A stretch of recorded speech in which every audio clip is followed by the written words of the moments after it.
Hello guys, నా పేరు Mahindra Venkata. My channel ఇప్పుడు కారణం మన ఛానల్ సబ్స్క్రైబ్ చేసుకోకపోతే ఇప్పుడే సబ్స్క్రైబ్ చేసుకోండి. పక్కన బెల్ ఐకాన్ ఆల్లో పెట్టుకోండి. నా ఫర్దర్ వీడియోస్ మిస్ అవ్వకుండా చూడొచ్చు. చాలా మంది చూస్తున్నారు కానీ సబ్స్క్రైబ్ చేసుకోవట్లేదు. So please try to subscribe and click the bell icon also. Hello guys, నేను ఒక కోర్స్ క్రియేట్ చేసిన విషయం మీకు అందరికీ తెలిసిందే కదా, how to become a successful YouTuber and master in YouTube అని. అయితే ఆ కోర్స్ యొక్క స్టార్టింగ్ ప్రైస్ యాక్చువల్గా 3000 రూపీస్ పెట్టడం జరిగింది, అంటే 299 అయితే పెట్టాను. అయితే దాని గురించి చాలా మంది నాకు ఇన్స్టాగ్రామ్ పర్సనల్గా మెసేజ్ చేయడం జరిగింది. బ్రో, అంత ప్రైస్ అంటే మేము పెట్టలేకపోతున్నాము, కొంచెం ఎక్కువైంది, సో కొంచెం తగ్గించండి, మాకు కొంచెం డిస్కౌంట్ ఇవ్వండి అని అడగడం జరిగింది. సో వాళ్ళందరినీ కూడా దృష్టిలో పెట్టుకుని ఈ కోర్స్ యొక్క ప్రైస్ అయితే తగ్గించడం జరిగింది. సో ఇప్పుడే దానికి ఒక కోడ్ అయితే క్రియేట్ చేశాను. ఆ కోడ్ పేరు FAN50. మీరు ఎంటర్ చేయాల్సిన పని లేదు, ఆటోమేటిక్గా ఎంటర్ అయిపోతుంది. నేను డిస్క్రిప్షన్ లో కామెంట్ సెక్షన్ లో ఇచ్చిన ఈ లింక్ మీద కనుక మీరు క్లిక్ చేసి చూసినట్టయితే మీకు ఆ కోడ్ ఆటోమేటిక్ ఎంటర్ అయిపోయి కనిపిస్తుంది. సో మీరు ఎవరైనా కోర్స్ తీసుకోవాలనుకుంటే ఇప్పుడు ఆ కోర్స్ తీసుకోండి, 50% డిస్కౌంట్ వస్తుంది. ఈ ఆఫర్ కొద్ది రోజులు మాత్రమే ఉంటుంది, ఎందుకంటే ఈ కోడ్ కొద్ది రోజులు మాత్రమే పనిచేస్తుంది. సో ఎవరైతే తీసుకోవాలనుకుంటున్నారో ఇమీడియట్ గా తీసుకోండి ఆ కోర్స్ ని, లేదంటే ఆఫర్ అయితే మిస్ అవుతారు, మళ్ళీ 3000 రూపీస్ పెట్టి కొనుక్కోవాల్సి ఉంటుంది. అండ్ ఎవరైతే ఈ యాడ్ ని చూస్తున్నారో వాడు కూడా కింద కామెంట్ సెక్షన్ లో FAN50 అని కామెంట్ చేయండి, ఎందుకంటే ఈ యాడ్ ని ఎంత మంది చూస్తున్నారో నేను తెలుసుకోవాలనుకుంటున్నాను. సో అందుకని ఇంట్రెస్ట్ ఉన్న వాళ్ళు డిస్క్రిప్షన్ లో కామెంట్ సెక్షన్ లో దీని యొక్క లింక్ అయితే ఉంటుంది, ఇమీడియట్ గా దాన్ని క్లిక్ చేసి కోర్స్ తీసుకోండి. ఈ ఆఫర్ కొద్ది రోజులు మాత్రమే గుర్తుపెట్టుకోండి. సో బేసిక్ గా గత 2 రోజులుగా రాజ్ తరుణ్ గారికి అండ్ లావణ్య గారికి మధ్య ఒక ఇష్యూ నడుస్తుంది కదా, సో దాని గురించి ఒక డీటెయిల్డ్ క్లారిటీ వీడియో అయితే చేద్దామని చెప్పి వీడియో అయితే చేస్తున్నా. సో బేసిక్ గా ఇదంతా కూడా ఎక్కడ స్టార్ట్ అయిందంటే, లావణ్య అనే పర్సన్ నార్సింగ్ పోలీస్ స్టేషన్ లో రాజ్ తరుణ్ గారి మీద కేసు అయితే ఫైల్ చేశారు. అంటే కేసు రాతపూర్వకంగా కేసు అయితే ఫైల్ చేశారు, ఇంకా ఎఫ్ఐఆర్ అయితే రిజిస్టర్ చేశారు. ఇంకా దానికి తగ్గట్టుగా చర్యలు తీసుకుంటామని అయితే నార్సింగ్ ఎస్ఐ అయితే తెలియజేశారు. సో బేసిక్గా అక్కడ నుంచి మ్యాటర్ అయితే స్టార్ట్ అయింది. బట్ ఆవిడ చెప్పిన విషయాలు ఏంటి, దానికి రాజ్ తరుణ్ గారు చెప్పిన విషయాలు ఏంటి, అండ్ వీటిలో ఏది వాస్తవం అనిపిస్తుంది, ఇవన్నీ కూడా కొంచెం డీటెయిల్గా డిస్కస్ చేద్దాం. ఇద్దరు చెప్పిన దాని ప్రకారం అయితే ఒకటైతే క్లియర్, అదేంటి, వీళ్ళిద్దరికీ కూడా 2012 ఆ టైం ఉంది కదా, అంటే రాజ్ తరుణ్ ఇంకా కంప్లీట్గా సినిమాల్లోకి రాకుండా షార్ట్ ఫిల్మ్స్లోనే ఉన్నాడు. అండ్ ఆ టైంలోనే కదా మనకు ఉయ్యాల జంపాల వచ్చింది. సో ఆ టైంలో వీళ్ళిద్దరికీ పరిచయం ఏర్పడింది. వీళ్ళిద్దరూ అదే చెప్పారు, ఇంకా ఆవిడ అదే అంది, ఉయ్యాల జంపాల ఆడిషన్స్కి వచ్చాడు, ఇంకా అప్పుడు పరిచయం అయ్యాడు, ఇంకా తర్వాత హీరోగా సెలెక్ట్ అయ్యాడు. సో అలాగే మా పరిచయం కొనసాగిందని ఆవిడే చెప్పింది. ఇంకా తర్వాత వైజాగ్లో ఉన్నప్పుడు పరిచయం, అండ్ సినిమాల్లోకి వచ్చినప్పటి నుంచి కూడా ఇంకా పరిచయం పెరిగిందని అయితే రాజ్ తరుణ్ గారు కూడా చెప్పారు. సో అదైతే వాస్తవం, ఇదైతే క్లియర్. తర్వాత ఆవిడ చెప్పిన పాయింట్ ఏంటి, నన్ను అవసరాల్లో ఉన్నప్పుడు వాడుకున్నాడు, తర్వాత తను టాప్ పొజిషన్కి వెళ్ళేసరికి నన్ను పట్టించుకోవడం మానేశాడు. రాజ్ తరుణ్ గారు చెప్పింది ఏంటి, అవును వచ్చిన కొత్తలో నాకు నిజంగానే ఉండడానికి అయితే షెల్టర్ ఇచ్చింది ఆవిడ, అందులో నో డౌట్, డెఫినెట్గా నాకు హెల్ప్ చేసింది ఉండడానికి. కాకపోతే ఏంటంటే మరీ ఆవిడ చెప్పినట్టుగా నేను ఆవిడని దారుణంగా వాడుకొని, అంటే ఆవిడ నుంచి ఫైనాన్షియల్గా పూర్తి స్థాయిలో హెల్ప్ తీసుకొని ఆవిడని ఇప్పుడు పట్టించుకోకుండా ఉండడం అలాంటిదైతే ఏమీ లేదని అయితే ఆయన తెలియజేశారు.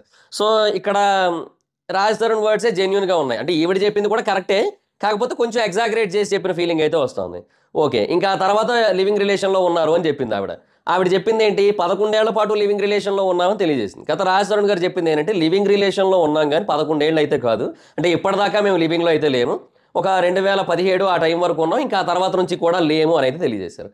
సో మరి ఇంకా డెఫినెట్గా ఆయన యాక్సెప్ట్ చేస్తున్నారు కదా. సో అబద్ధం చెప్పే పర్సన్ అయితే సగం నిజం చెప్పాల్సిన అవసరం లేదు కదా, చెబితే పూర్తిగా అబద్ధం చెప్తారు, లేదా పూర్తిగా నిజం చెప్తారు. సో ఆయన చెప్తుంది అయితే కరెక్టే, సో మ్యాక్సిమం. అయితే ఆయన్ని విలేకరులు అడిగినప్పుడు ఆయన చెప్పింది ఏంటంటే, అంటే ఇన్నాళ్ల పాటు మరి ఆవిడ మీ ఫ్లాట్లోనే ఎందుకుంది, మీ దగ్గరే ఎందుకుందంటే, ఈ విషయం అంటే ఆవిడ్ని కంప్లీట్గా పక్కన పెట్టేస్తే, కంప్లీట్గా దూరం పెట్టేస్తే, ఆవిడ మీడియాకి వెళ్తానని చెప్పడం, తర్వాత ఆవిడ బెదిరించడం, కేసు ఫైల్ చేస్తారని చెప్పడం, ఇవన్నీ కూడా కంటిన్యూస్గా చేస్తూ వచ్చిందంట ఆవిడ. అండ్ బేసిక్గా 2017 అంటే రాజ్ తరుణ్ ఎంతో కొంత ఫామ్లో ఉన్నాడు ఆ టైంకి. బేసిక్గా ఆ తర్వాతే రాజ్ తరుణ్ కొన్ని కథలు బాగోక, సరైన సినిమాలు చూస్ చేసుకోక, వీటన్నిటి వల్ల కూడా రాజ్ తరుణ్ ఏమంటారు కెరీర్ కొంచెం బాగా డౌన్ అయిపోయింది. కానీ లేదంటే పర్లేదు, అప్పట్లో అయితే మంచి ఫామ్లో ఉన్నాడు. సో మనోడు చెప్పిన పాయింట్ అయితే కరెక్టే, అంటే చెప్పింది ఏంటంటే, అంటే ఎక్కడ ఏదైతే వచ్చిన పేరు ఉందో, రెప్యుటేషన్ ఉందో అదంతా పోద్దేమో, ఎక్కడ బ్యాడ్ నేమ్ వచ్చేస్తే, ఎక్కడ నెగిటివిటీ వచ్చేస్తా అన్న ఉద్దేశంతో భయపడి ఇన్నాళ్ళు కూడా ఆవిడని ఉండనిచ్చాడు అని అయితే తెలియజేశాడు ఆయన. సో కాన్స్టెంట్గా ఆవిడకి సంబంధించిన ఖర్చులన్నీ కూడా చూసుకోవడం అండ్ ఆవిడ మెయింటెనెన్స్ మొత్తం అంతా కూడా రాజ్ తరుణ్ అన్నట్టు ఆవిడే చెప్పింది. అండ్ ఇంకా బెదిరిస్తూ వచ్చింది కాబట్టి ఇంకా చూసుకోవాల్సి వచ్చింది అన్నట్టుగా ఈయన కూడా చెప్పాడు. సో బేసిక్గా ఇదంతా కూడా నడిచింది. అయితే ఆవిడ జనవరిలో డ్రగ్స్ కేసులో అరెస్ట్ అయింది. అరెస్ట్ అయిన తర్వాత నుంచి కూడా ఇంకా కంప్లీట్ సెపరేట్ అయిపోవడం జరిగింది. అంటే ఇంకా రాజ్ తరుణ్ ఏంటంటే కంప్లీట్గా ఆవిడ నుంచి దూరంగా వచ్చేసి వేరే దగ్గర సెపరేట్గా ఉంటున్నాడు. అయితే ఈవిడ చెప్పింది ఏంటంటే, ఆ డ్రగ్స్ కేసు నిజం కాదు, అది వాడు నా మీద కావాలని పెట్టింది, బేసిక్గా నన్ను బెదిరించారు రాజ్ తరుణ్ వదిలేసి వెళ్ళిపోమని, అలా వెళ్ళను అన్నట్టయితే నిన్ను బలవంతంగా ఏదో కేసులో ఇరికిస్తామన్నట్టుగా చెప్పారు, అండ్ అది చేసి చూపించారు, జనవరిలో నా మీద కేసు పెట్టించి. సో అదేమీ నిరూపణ అవ్వదు, అది కొట్టేస్తారని చెప్తోంది ఆవిడ. బట్ రాజ్ తరుణ్ ఏంటంటే, ఇంకా ఆవిడ తీసుకున్న తర్వాత నుంచి కూడా కంప్లీట్గా సెపరేట్ అయిపోయిన, అప్పటికి కూడా ఆవిడ వెళ్ళిపోమని నేను చెప్పలేదు, ఇంట్లోంచి నేనే అక్కడ నుంచి బయటకు వచ్చేసానని చెప్పాడు ఆయన. సో ఇదొక పాయింట్. తర్వాత ఇప్పుడు బేసిక్గా ఇప్పుడు ఆ లావణ్య అనే పర్సన్ చెప్తుంది ఏంటంటే, ఇప్పుడు రాజ్ తరుణ్ అనే పర్సన్ ఈవెన్ ఇప్పుడు వదిలేయడానికి రీజను ఇప్పుడు ఆయన ఒక సినిమా తీస్తున్నారు, అది కొద్ది రోజుల్లో రిలీజ్ కాబోతోంది. ఆ సినిమాలో ఒక హీరోయిన్ ఉంది. ఆ హీరోయిన్‌తో తిన రిలేషన్ కొంచెం స్ట్రాంగ్ అయ్యి వీళ్ళిద్దరూ కొంచెం ముందు ప్రొసీడ్ అవ్వాలనుకుంటున్నారు. సో, అందుకని రాజ్ తరుణ్ తినను వదిలేసాడు. అండ్ ఆ హీరోయిన్ గాని, లేదంటే హీరోయిన్ వాళ్ళ బ్రదర్ గాని వీళ్ళందరూ కూడా ఆ అమ్మాయిని బెదిరించడం జరిగింది. అండ్ వాళ్ళందరూ కలిసి ఇదంతా చేశారు. అండ్ ఆ హీరోయిన్ ఇన్‌ఫ్లూయెన్స్‌లోని ఇప్పుడు రాజ్ తరుణ్ గారు ఇదంతా కూడా చేస్తున్నారనైతే లావణ్య తెలియజేస్తుంది. రాజ్ తరుణ్ గారు చెప్తుందేంటి? వాళ్ళు తినను బెదిరించడం కాదు, తినే వీళ్ళని చాలా సార్లు బెదిరించింది, చాలా సార్లు తిట్టింది. ఈవెన్ ఆ హీరోయిన్ వాళ్ళ అన్నయ్యని చాలా వల్గర్‌గా కూడా మాట్లాడటం జరిగింది. ఇవన్నీ రాజ్ తరుణ్ చెప్తారు. అండ్ దానికి సంబంధించి ఆయనేమో స్టేట్మెంట్లు కూడా చూపిస్తున్నారు ఆయన. సో, ఇది ఇప్పటివరకు ఉన్న సిచ్యువేషన్. అండ్ మధ్యలో ఇంకో స్టేట్మెంట్ వదిలింది ఆవిడ. అంటే రాజ్ తరుణ్ గారు ముందే చెప్పారంట, ఫైనల్ డెస్టినేషన్ మ్యారేజ్ కాదు అని. సో, ఫైనల్ డెస్టినేషన్ మ్యారేజ్ కాదు అన్నప్పుడు అసలు ఫస్ట్ ఆఫ్ ఆల్ 11 ఏళ్ల లివింగ్ రిలేషన్ ఎట్లా కొనసాగుతది? First thing. రెండోది, అసలు వీళ్ళు ఇంతలాగా లివింగ్ రిలేషన్‌లో ఉంటే వాళ్ళ ఫ్యామిలీస్ ఏం చేస్తున్నాయి? అమ్మాయి ఫ్యామిలీ గాని, రాజ్ తరుణ్ ఫ్యామిలీ గాని ఏం చేస్తున్నాయి? తర్వాత మూడో పాయింట్ ఏంటంటే ఆవిడ డ్రగ్స్ కేసులో దొరికింది. సో, మరింకా అది క్లియర్‌గా దొరికింది. ఆవిడ ఒక 45 రోజుల పాటు జైల్‌లో ఉంది. రిమాండ్ అయితే 45 రోజులు ఉండదు కదా! శిక్ష అయితేనే ఉంటది మాక్సిమం.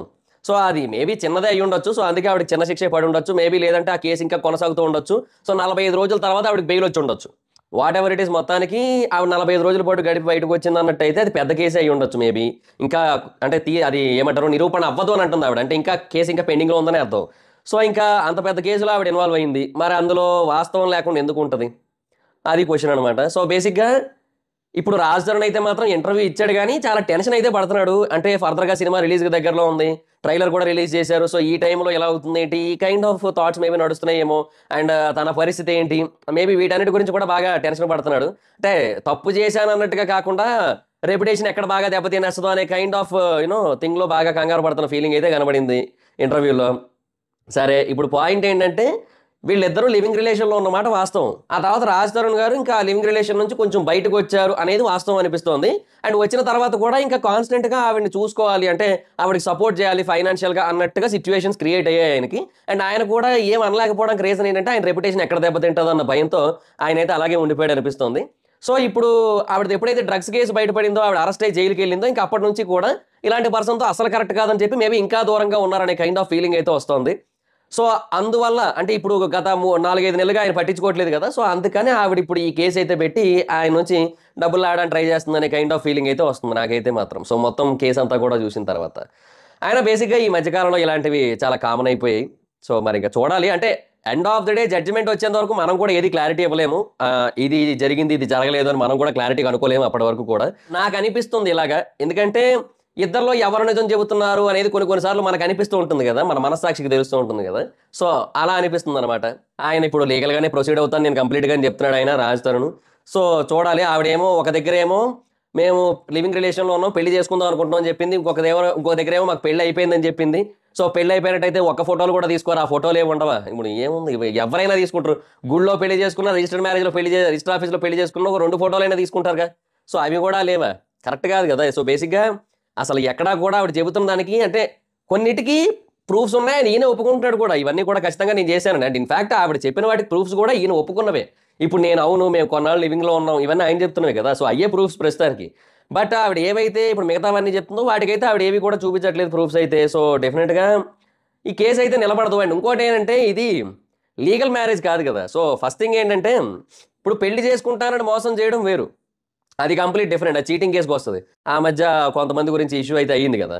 సో, అది వేరు కంప్లీట్‌గా. బట్ ఏంటంటే ఈళ్ళు లివింగ్‌లో ఉన్నారు. అండ్ ఇంకా లివింగ్ వద్దని చెప్పి ఆయన ఎళ్ళిపోవడం జరిగింది. సో, ఆ సిట్యుయేషన్‌లో ఈ కేస్ అంతగా నిలబడదేమో అనే కైండ్ ఆఫ్ ఫీలింగ్ అయితే వస్తుందనమాట. ఎందుకంటే పోనీ మ్యారేజ్ కూడా కాదు. పోనీ మ్యారేజ్ చేసుకుంటానని మోసం చేయలేదు. ఏంటి ఆయన చాలా సార్లు చెప్పాడు ఆయన మ్యారేజ్ చేసుకోను అన్నట్టుగానే. ఏమో మరి ఇప్పుడు ఈ హీరోయిన్‌తో మరి చేసుకుంటాడేమో మరి తెలీదు ఈవిడ చెప్తున్న దాని ప్రకారం గాని. బట్ ఎనీహౌ మొత్తానికైతే మాత్రం ఇంకా ఎందుకో ఆవిడ సైడ్ పాయింట్స్ 1, 2 వాస్తవాలు అనిపిస్తున్నాయి. అవి కూడా రాజ్ తరుణ్ గారు చెప్పిన దాని వల్లే. లేదంటే అది కూడా లేదు కదా! సో, ఏదైనా సరే సొసైటీలో మెన్నకి అంత సేఫ్టీ లేదులే అబ్బా! మొన్నదాకా హార్దిక్ పాండ్యా కోసం చూసాం. ఇప్పుడు రాజ్ తరుణ్ కోసం చూస్తాం. అంతే, ఇంక అదే పరిస్థితి. ఇంక ఇలాగే కొనసాగుతూ ఉంటది. ఇందులో పెద్ద మార్పు అయితే ఏమీ రాదింక. సో, అది గైస్. అంటే నా ఒపీనియన్ అయితే ఏంటంటే ఇంకా రాజ్ తరుణ్ ఇందులో పెద్ద మిస్టేక్ అయితే ఏమీ లేదని అనుకుంటున్నాను నేను. అంటే మిస్టేక్ లేదు ఇన్ ద సెన్స్ ఇప్పుడు లివింగ్‌లో ఉన్నారు. ఇంకా ఆ తర్వాత విడిపోవడం జరిగింది. బట్ అయినా కూడా రెస్పాన్సిబిలిటీ తీసుకోవాల్సొచ్చింది. ఇంకా ఆ తర్వాత ఈవిడ ఎప్పుడైతే ఈ కేసులో ఇన్వాల్వ్ అయిందో ఇంకా ఆ తర్వాత కంప్లీట్‌గా దూరం పెట్టేసాడు. సో, ఇంకా రెస్పాన్సిబిలిటీ మ్యాటర్ కూడా కొంచెం పక్కన పెట్టినట్టే ఉన్నాడు నాకు తెలిసి. ఎందుకంటే ఎప్పుడైతే తన నీడ్స్ ఫుల్‌ఫిల్ అవ్వడానికి ప్రాబ్లమ్స్ వస్తాయో అప్పుడే కదా బేసిక్‌గా ఇలాగ బయటకొచ్చేది. సో మరి ఇంకా అలాగే జరిగి ఉండొచ్చేమో అనే కైండ్ ఆఫ్ ఫీలింగ్ వస్తుంది. మరి ఏమో మరిక మనం చెప్పలేము. ప్రస్తుతానికైతే మీరేమనుకుంటున్నారు ఈ సిచ్యువేషన్ మీద? మీ ఒపీనియన్ ఏంటనేది కింద కామెంట్ సెక్షన్లో తెలియజేయండి. అంటే ఎవరు రైట్ అనుకుంటున్నారు, రాజ్ తరుణ లేదంటే లావణ్యనా? అంటే ఎవరు రైట్ అనుకుంటున్నట్టయితే వాళ్ళ పేరు మీద జస్టిస్ అని కామెంట్ చేయండి. అంటే justice for Raj Tarun or justice for Lavanya. మీరు ఎవరు రైట్ అనుకుంటే వాళ్ళ కోసం కామెంట్ అయితే చేయండి. సో నాకైతే మాత్రం సో ప్రస్తుతానికి అంటే చూసిన దాన్ని బట్టి, వాళ్ళు చెప్పిన దాన్ని బట్టి, ఎక్స్ప్లెయిన్ చేసిన దాన్ని బట్టి, అర్థం చేసుకున్న దాన్ని బట్టి సో నాకైతే రాజ్ తరుణ్ పెద్ద తప్పు అయితే ఏమీ లేదని అనిపిస్తుంది. సో కావాలని పెట్టిన కేసే అనిపిస్తుంది. సో చూడాలి మరి మీ ఒపీనియన్ ఏంటో తెలియజేయండి. So that's guys, thanks for watching the video. Video కానీ మీకు నచ్చినట్లయితే లైక్ చేయండి, వీడియో షేర్ చేయండి. ఇప్పుడు కారణం మన ఛానల్ సబ్స్క్రైబ్ చేసుకోకపోతే ఇప్పుడు సబ్స్క్రైబ్ చేసుకోండి. పక్కన బెల్ ఐకాన్ ఆల్లో పెట్టుకోండి. నా ఫర్దర్ వీడియోస్ మిస్ అవ్వకుండా చూడొచ్చు. చాలా మంది చూస్తున్నారు కానీ సబ్స్క్రైబ్ చేసుకోవట్లేదు. So please try to subscribe with the bell icon also. నా ఇన్స్టాగ్రామ్ ఐడి జబర్దస్త్ మైదాన్, నాకు కూడా వచ్చి ఫాలో అవచ్చు. Thank you so much guys. Bye. Next video. Bye bye.